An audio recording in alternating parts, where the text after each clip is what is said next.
Good morning. We are going to start a new topic today, exogenetic forces.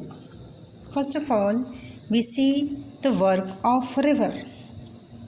Rivers leave an impact on the shape of the earth's surface. A river is a flow of water in a natural channel. The point where the river begins is called the source. There are three stages during the course of a river, from its origin in the mountains till the mouth at the sea. In the upper stage of the river, erosion work is at its peak. When the river reaches the edge of a cliff, the waterfall is created. Here, the rivers make V-shaped valley. As a river flows over a gentle slope, when it reaches the plains on its middle course, it forms a series of loops called meander. Over the period of time, the meander loop cuts off from the river and forms a cut-off lake called as Oxbow Lake. As the river approaches the sea, due to weak river currents, layers of sediments build up at the mouth of the river. The river is forced to divide into a series of separate channels that forms a delta. Now we'll see the work of sea waves.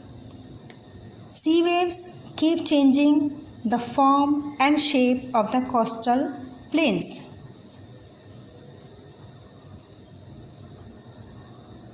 The erosion and deposition of the sea waves give rise to coastal landforms.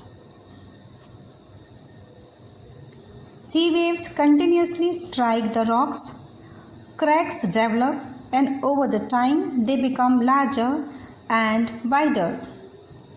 Thus, hollow-like caves are formed on the rocks. They are called sea caves.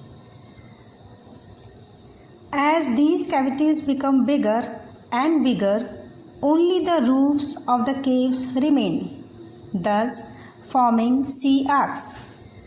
Further, erosion breaks the roof and only walls are left. These walls-like features are called stacks. The steep rocky coast rising almost vertically above the seawater is called sea cliff. The sea waves deposit sediments along the shores, forming beaches. Now we'll see the work of wind. An active agent of erosion and deposition in the deserts is wind. In deserts, you can see rocks in the shape of a mushroom, commonly called mushroom rocks. Winds erode the lower section of the rock more than upper part. Therefore, such rocks have narrower base and wider top. When the wind blows, it lifts and transports sand from one place to another. When it stops blowing, the sand falls and gets deposited in low hill-like structure. These are called sand dunes. When the grains of sand are very fine and light, the wind can carry it over very long distances. When such sand is deposited in large area, it is called loess. Now we'll see the work of glacier.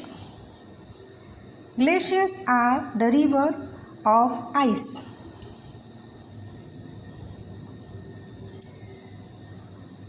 Glaciers grind down the rock on both the sides and bottom of the area where they are traveling and form the U-shaped valley.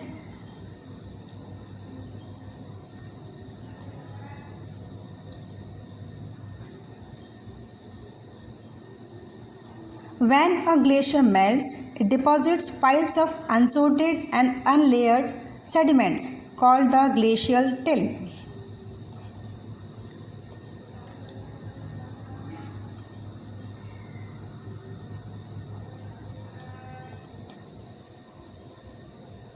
When glaciers move, they tend to push large piles of unsorted sediments out in front of them. It is called the moraine.